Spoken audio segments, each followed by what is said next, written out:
to talk about the Industrial Revolution, which is kind of to say, okay, now in 1830 is when the Industrial Revolution started is not really true. It actually starts quite a long time before this. Pretty much as soon as people start to produce cash crops, they start to try to figure out easier ways to process those cash crops. And the further into that process they get, the more machines they invent, the more things they create. But you could easily say that that it started with textiles. Okay, so we have cash crops colonies that are growing cotton. We have cash crops colonies that are growing flaxseed, which makes linen. And we have enclosure happening in England, which means that we have sheep, so we have wool. So we have a lot of different products that are what become cloth. And then the machines to actually spin them and make them into cloth become more and more sophisticated until entire towns are wrapped up in the idea of turning raw materials into cloth and then exporting that cloth, okay? So in England, when this started, the Industrial Revolution in England, it started off with the inventions of machines to make things a little bit easier in the processing part. It was when England was mercantile. Do y'all remember what we were talking about, mercantilism? It was during the Snowmageddon, so I don't know how much of that y'all got. But the idea is sitting at the top of this great big pyramid of economy is the crown, is the mother country. And all of these little cash colonies all over the place make things for the mother country. And then the mother country gets to sell them to the rest of the world. So when the colonies were producing all these raw materials, England set up center points for processing those raw materials into goods that then they can turn around and sell to somebody else. So the factory towns in England, which used to be farming towns, become like whole towns of people whose whole lives, whose families' lives, whose children's lives are all centered around, this factory production, like a textile mill. An entire town gets dedicated to multiple textile mills all in one town. I think my favorite example of this is probably, it creates this like north and south kind of feeling in Britain, because you've got South London, which is where all the goods are sold, and then you have the towns up in the north where all of the goods are made, and nobody grows their own food anymore and everything has to be imported. Samuel Slater was a man who started working in these factories when he was 10 years old. They had jobs for, I don't know if you can see it really well, but these machines, these really, these spinning machines, they send off a lot of fluff as they send the raw materials through. There's a lot of fluff that falls underneath the machines. And they actually have children whose job it is to go underneath and sweep it up. So like they start with jobs that require very, very small children to do them. And so he started that way. He started as a 10-year-old in the factory system. He ran the machines, he did everything. And it was illegal to document, to provide the specs for these machines to Americans. It was illegal. If you did that, then that was considered treason. But he didn't do that. He just went to America as an adult, having memorized the entire system of the factory he worked in, so that he could reproduce it himself, so that he could say, this is how this machine works, and then build it in America. So Andrew Jackson called this guy the father of the American factory system, was Samuel Slater. And in England, he's called Slater the Trader. So he brought this system of making textiles back to America, into America, and America was able to start its own mills. And so all of the raw materials of all those colonies that are now states get to go to the textile mills in New England and in Pennsylvania. Pennsylvania's got a lot of textile mills. Ohio becomes a place where there's a lot of textile mills. And those places begin to produce linen and begin to produce fabric faster than England is doing it. So he's kind of the beginning of all of that. So that's something you're going to find a lot, actually. Industrial revolutionary ideas start in other countries, and then America grabs them and changes them so that they suit America, and then claims that they invented them. That actually happens a lot in American history. So we're going to talk about some examples of things American, and I put that in quotes, American innovation that is actually. Doesn't China do that too? Say what?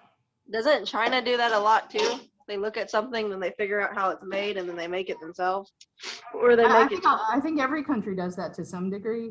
I think Yeah. that that the country that is probably the most innovative about doing that is probably Japan. Yeah. And that's part of that Zaibatsu samurai like mindset that anything good can be made better if it's made by, you know. Yeah, our company used to call it the Walmart effect. Yeah. So that's deeply embedded in our American like economy. So for example, the cotton gin, we always credit Eli Whitney with having invented the cotton gin. But actually there were cotton gins at work. There were cotton processing machines at work all over India, which also grew cotton. But the cotton that grows in India is long staple cotton. And that means that there's a difference in the, do I have that? I don't think I have that, no. There's a difference in the structure of the cotton, basically. Long staple cotton, and what grows in America is actually short staple cotton, okay? No, I have that backwards. No, I do, okay, short staple cotton. And the reason that the machines don't work is because they would get jammed up and tangled up in this short staple cotton. It's just, the cotton in India is like this and the cotton in America is like this. I don't know how to explain it, but he reworked the machine so that it worked on short staple cotton and then made it much easier to build the machine so that more plantations could have the machine and that so more areas in the South could process more cotton. The idea was that if cotton was easier to process, you wouldn't need so many slaves working on the plantations. But actually what happened is since cotton was so much easier to process, plantation owners grew more of it. And since they grew more of it, they actually needed more slaves. So nothing boosted the purchase and growth of slavery economy like the cotton gin. It was one of the biggest reasons why slavery grew, is because cotton manufacturers were suddenly able to process the cotton so much easier. So that's something. Eli Whitney was a smart guy. He also invented the idea of what's called interchangeable parts. A gunsmith would build an entire rifle from pieces that he built for that rifle. And as a result, if something on that rifle broke, you had to basically build a new rifle. Eli Whitney proposed the idea that if all the pieces of the gun were identical, then if one piece broke, you just have to replace that one piece. And that would make it easier to make guns in large numbers if every single one of them could have a flawed, defective part or a broken part replaced by a simple piece. He did this in sort of a demonstration that was kind of fake. He proposed the idea of factories to make interchangeable parts for guns by having bins of all the parts laid out in front of him and having people hand him pieces from each of those bins and saying, whatever piece you hand me, it will fit onto this gun. And then building a gun out of it and then handing it to the person. The problem is nobody from the outside actually saw him do this. A reporter just wrote about it. So he probably didn't actually do the demonstration. He probably just had somebody say he could. But what happened as a result is that factories came into being whose jobs were to have these machines that cut everything identically. So we have the invention of do any of y'all have these like garages where people have these still in their garages, these lathes? Yes. Serving lathes, excuse me. My dad always wanted one, but he was like a sergeant in the military and these things take up a lot of space. So he never got to have one. That was my entire old company, was just lathes. Just lathes, right? And basically what it is you put a piece of wood in, the whole machine is set up, you set it to moving and it carves exactly the same thing every time. Okay, so this is a gun stock lathe from about this time. And it's designed to make the gun stock exactly the same size every time. Which is going to be really useful in about 30 years when suddenly we need, a lot of guns on American soil for conflicts that are coming up. But anyway, these factories that made these interchangeable parts largely in the north, because southern states tended to focus more on agriculture, and so the space for factories to be built seemed to be largely in the north, and the population for those factories was largely in the north. That was where you were going to find most immigrants coming in. Most of the population swells were going to hit the north, so that's where you found the labor to run these factories. So mostly in the north. Another innovation was the steam engine. The steam engine was actually invented in France. The steam engine was invented to try to move railroad cars down a track and to try to move factory equipment, to power the wheels that were moving factory equipment. And that was mostly in France.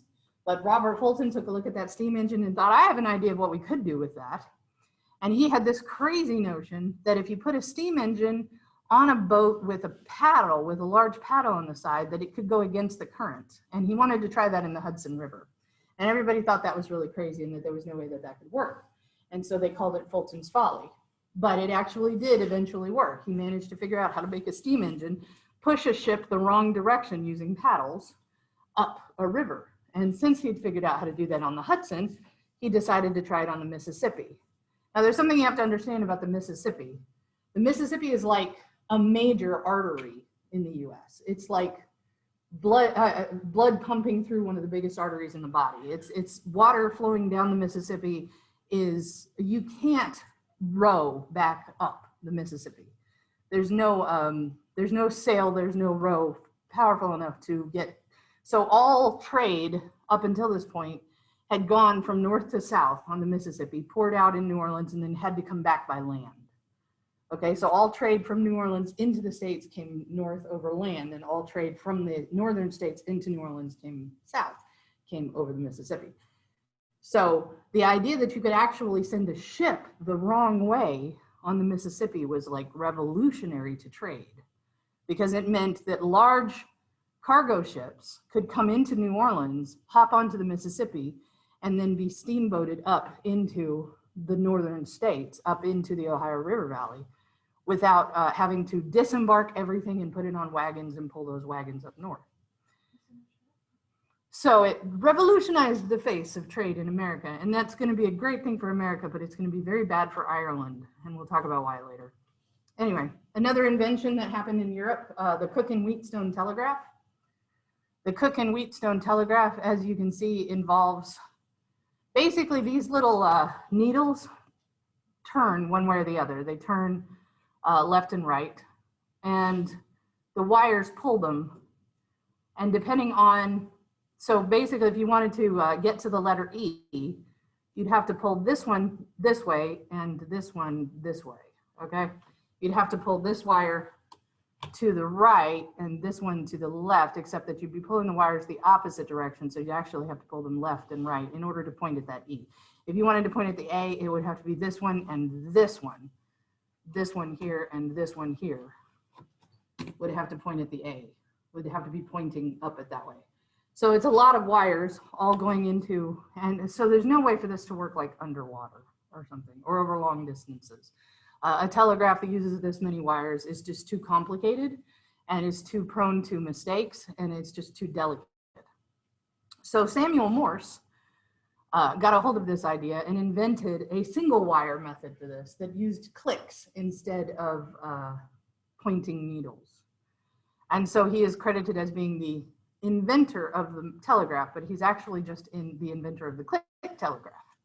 But what this allowed was for people to actually send signals across the ocean, across water and across the ocean, with a single wire that went under the ocean. So you could actually, you could use lights. That was another option. You could use lights. You could use,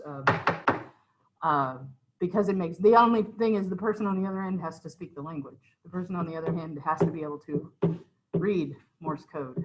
And that was something that this person didn't have to do. The person reading this just had to read the letters like a Ouija board, but this person would actually have to know the code. We're going to talk about Samuel Morse next week because he was a character. He was absolutely terrified of Catholics and lots of other things. So we're going to talk about him next week. In England, railroads were put in to make wagon pulling easier, to make horses pulling wagons easier.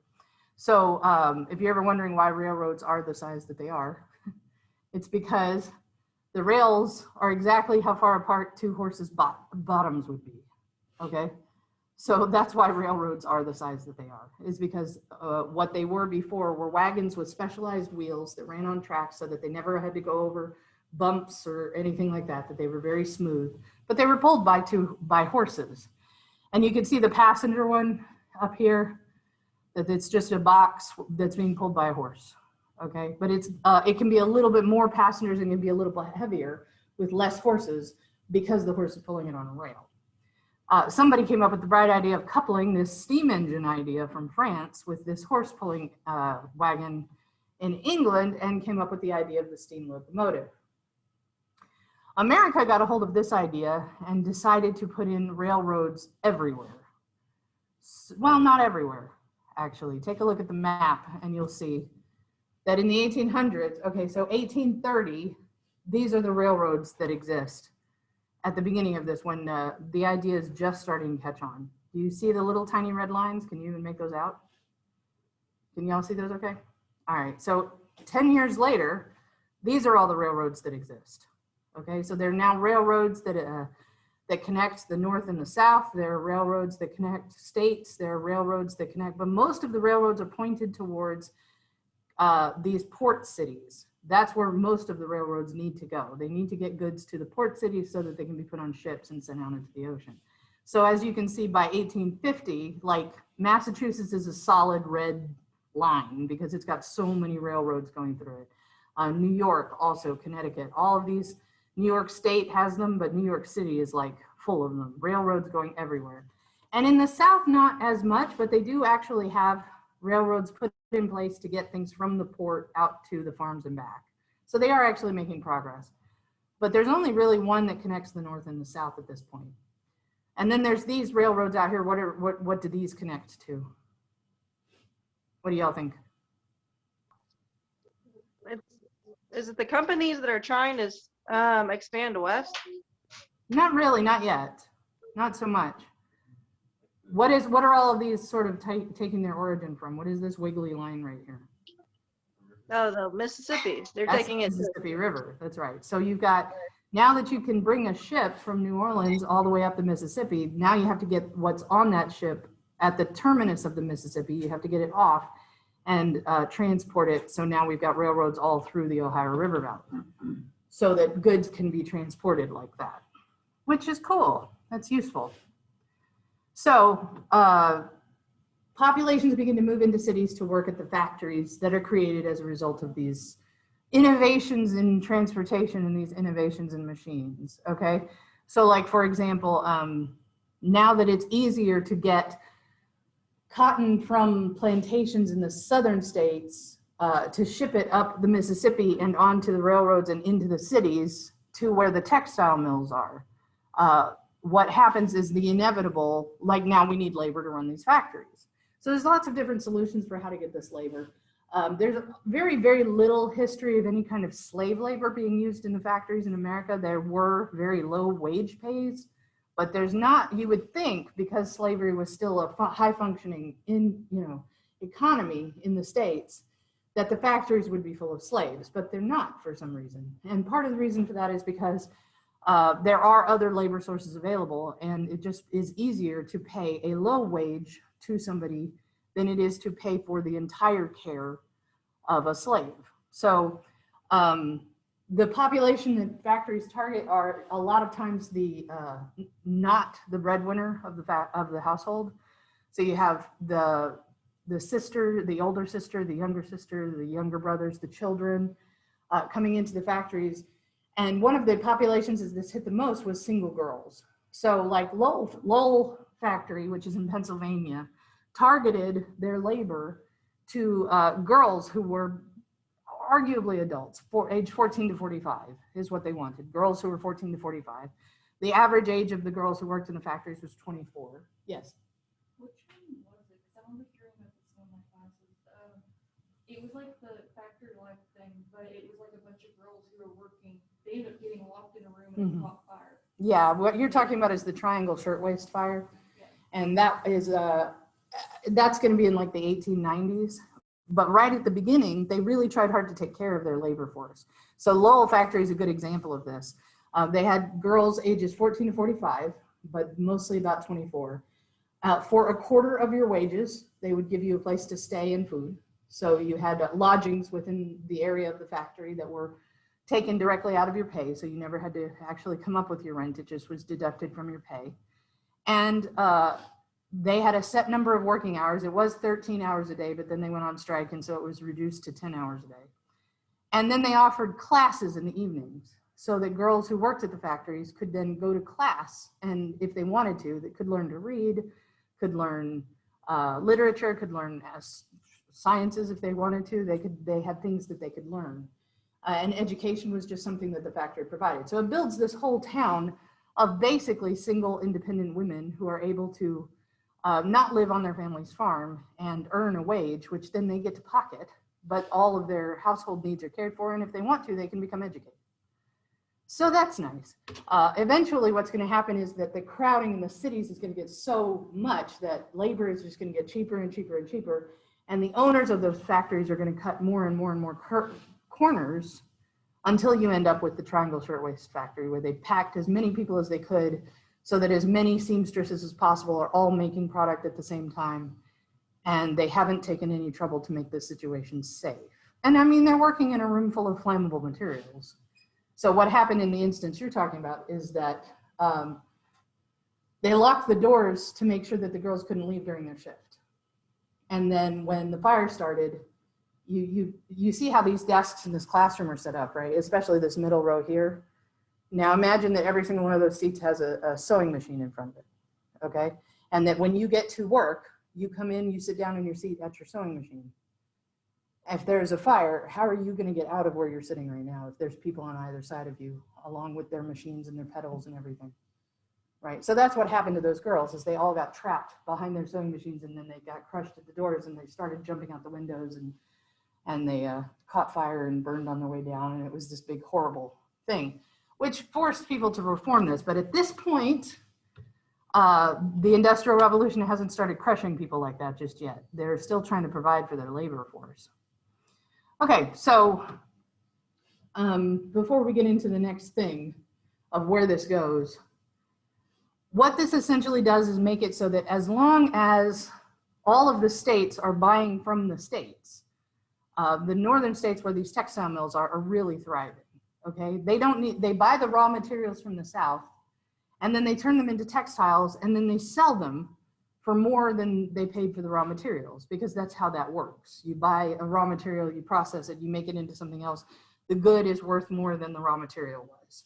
The South is almost entirely centered around those cash crops, is almost entirely comprised of growing raw materials. The South grows tobacco, which is sort of it's a material that can be finished, and the South grows agriculturally, the South grows farm produce, but so much of their plantations are dedicated to growing these raw materials, indigo, sugar, cotton, that almost everything else has to be bought from outside, okay?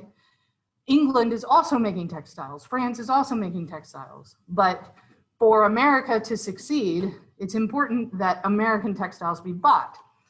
So President Jackson introduces a tariff. In 1828 and 1832, they're very much like the tariffs that he had introduced before, that had been introduced by Jefferson in the beginning. Tariffs designed to make it so that it's cheaper for you to buy, so that if you're gonna buy from a foreign country instead of buying from America, you're gonna pay for it, okay? You're gonna pay an extra customs tax. The problem is that because the Industrial Revolution has come through, the difference in the profit is so much bigger than it used to be, that the North is actually really, really thriving, and the South is still selling raw materials for what they were selling raw materials for before. So the idea is to stop them from selling their raw materials more expensively to Britain and get them to sell their raw materials to the states of New England, which means that they have to be able to charge more in order to do that, but these laws make it so they can't charge New England more. So I don't know, if you're a grower of cotton and you're facing the possibility of selling your stuff to Massachusetts or selling your stuff to London, which one are you gonna pick? I mean, how are you gonna pick who you're gonna sell it to? What's that gonna be based on? Which one is gonna pay you more? Yeah, I mean, if you're selling cotton, you're gonna sell it to the person who wants to pay you more. So in order to prevent that from happening, one of the things this tariff did was put a customs duty on selling outside of the US. And then it put a tariff on buying from outside of the US, which means that the northern states really had a lot of control over how much the southern states paid for their goods. Anybody who's still looking for a fracture and who's thinking about the economy probably needs to look at this, because the difference in what the southern states produced and what the northern states produced led to a lot of conflict here. Because as the Industrial Revolution got more powerful, the northern states were able to sell more and more of their goods. The southern states were still producing the same goods, the same raw materials for the same prices. So South Carolina threatens to nullify the Tariff Act. Now, nullification is something that was written into the Constitution. If a federal law is made that is deemed unconstitutional, states have a right to nullify it. States have a right to not obey it, okay, to call it and throw it out. Most of the reason that South Carolina does this is because of this guy. And it's important at this point that you meet this guy, John Calhoun. I saw a meme about him on the internet the other day. It said, every portrait or every picture of John C. Calhoun looks like John C. Calhoun just saw John C. Calhoun for the first time. And his face isn't on your slide. Oh no. All right, well, I'm just gonna show you guys in the class what it looks like. Hi. Here. This is John C. Calhoun. Okay, every picture of him looks like he just saw himself for the first time and it scared the bejesus out of him. So John C. Calhoun believed that the states had the right, I don't know why his picture's not on here. Oh well, had the right to deem this unconstitutional. And since the federal government didn't see it as unconstitutional, he began to lead the first secession movement. He began to say, if South Carolina is not going to be listened to, then South Carolina will gather the support of the other states and all of us will leave the United States and form our own country. This is 1833 when he begins this conversation. Now, it's not the first time that somebody has threatened to leave the US. Does anybody remember what the first time was? Yes, right before the Capitol burned, a coalition of people from the New England states threatened to secede and form their own country. So this isn't the first time this happened. But Andrew Jackson believes that that this is an act of treason and needs to not be indulged. Okay, so he parks a warship right outside of Charleston. He actually parks a warship in the Charleston Harbor, and says that if more action is taken to separate South Carolina from this, South Carolina keeps trying to drum up support for secession, then he will have no choice but to attack. So I want you to think about this person, Jackson, who joined the government specifically on the states' rights front, who took office after growing his own plantation, after creating himself from scratch as a plantation owner, who has now parked a warship in Charleston Harbor to prevent South Carolina from exercising what it considers its right to nullify the Tariff Act. Anyway, this is the beginning of what we call sectionalism, where every time somebody tries to, every time the federal government tries to make a move, the states weigh whether or not this is a violation of their rights. And Calhoun, who I know whose face you can't see, is the person who's really the front runner of that. In 1833, Jackson wrote, "The tariff was only a pretext, and disunion and Southern Confederacy is the real object. The next pretext will be the Negro or the slavery question."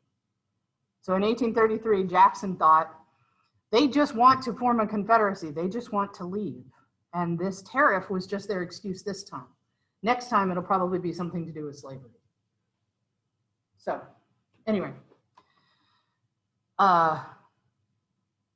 in sort of a kick in the other direction, because there is so much trading happening because of the Industrial Revolution, money flowing into and out of the federal bank is kind of a big deal, because it's the federal bank that allows the US to make deals with foreign countries. But right from the very beginning, Jefferson didn't believe that there should be a federal bank. And most of the people who follow in Jefferson's footsteps don't believe it either. Andrew Jackson absolutely hated the idea of a federal bank. He hated the idea that the federal government could collect taxes and that those taxes would all be located in a bank that was making interest and that was charging interest, and that that money would be available to be invested in other countries. It just sounded so corrupt and crooked to him.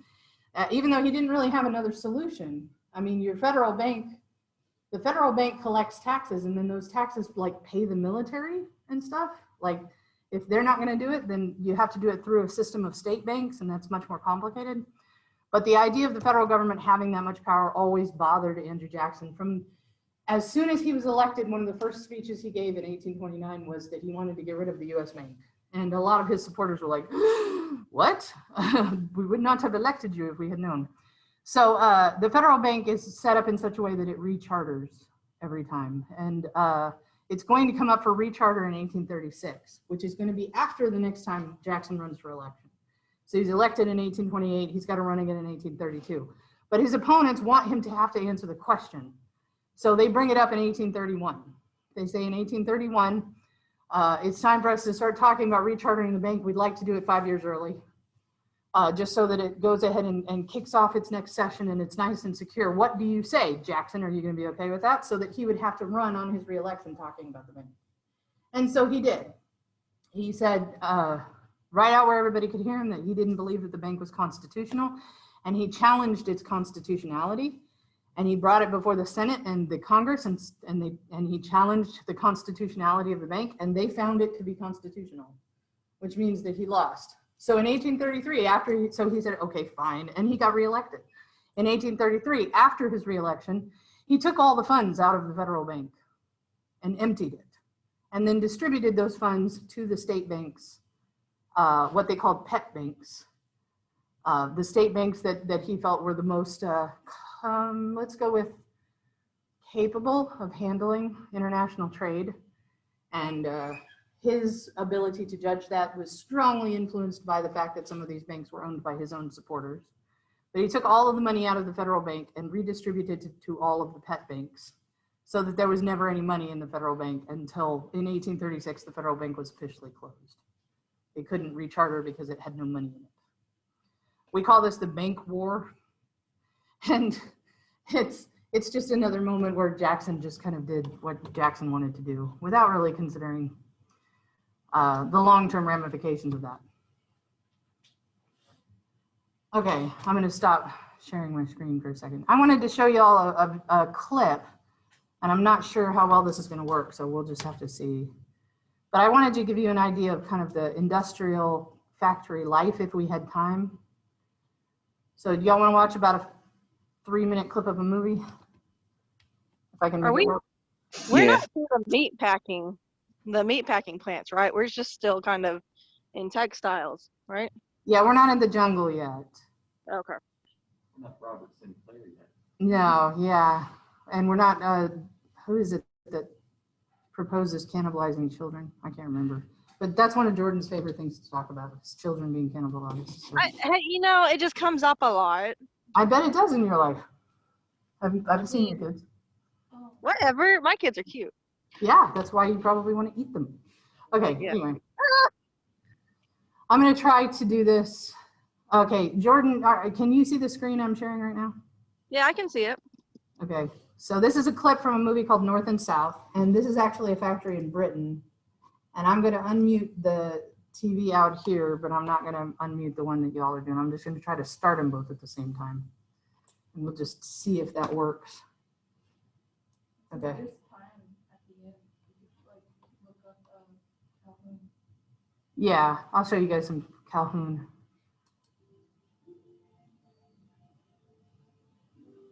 Okay, the sound is not really that important. What I really want you to see is there's a little bit of violence in this scene too, is how busy it is inside of a textile mill and how much there is going on and what kind of work conditions we're talking about here.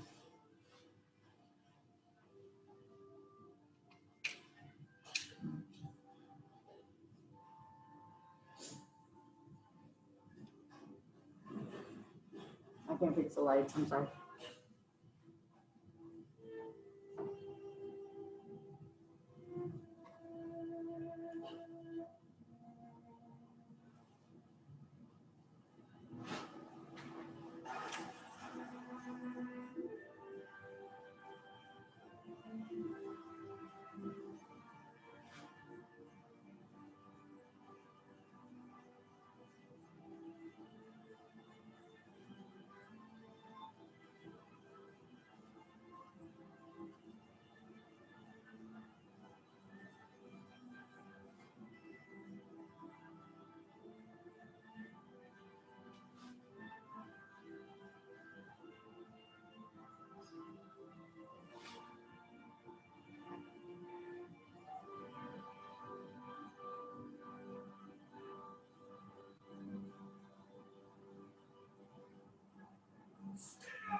Smoking again. Listen, what is it? Don't smoke this way. Still warm. I warned you. No, listen. Please God. Please, please,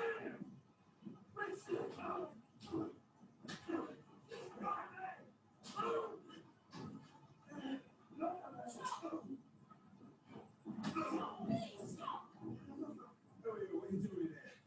My name is Martha Tate. Sorry, Mr. Clark, for listening. You have to scare her out there. All right, come on, when you're done, don't come back. Listen, I have little ones. You know the rules. My children stop, stop in front of there. Get out, please. Get that woman out of there. Please,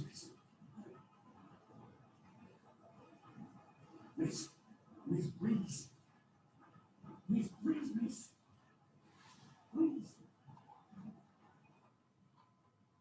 Okay. Y'all have any thoughts? Very understandable. How so? Because whenever it's like a dust environment like that, a single spark could just ignite the entire place on fire. That's right. And actually, he explains that later in the movie that this woman who's from London, she's new to this whole environment, says that you were beating up on somebody who was helpless, who hadn't done anything wrong. And he said, yeah, you weren't there last year when we had to bury 300 people who were burned alive in one of these factories. So, yeah, he explains that later. But that atmosphere of the machines all being all close together, and what was the air full of? Yeah, fluff. Okay, so people actually breathe that in and end up with fluff, what they call fluff on the lungs, which is a respiratory disorder where they can never quite breathe out all of the dust from the cotton, and as a result, they end up not being able to breathe. They end up with cancer. They end up with all kinds of things. Yeah, in some shops they wore them, and in some shops they had great big fans that blew the fluff away. But they didn't show it in this scene, but there's also the job of the kids is to crawl underneath these machines and grab the fluff and sweep it out and put it in bins so that it can be refed through the machines if there's enough of it.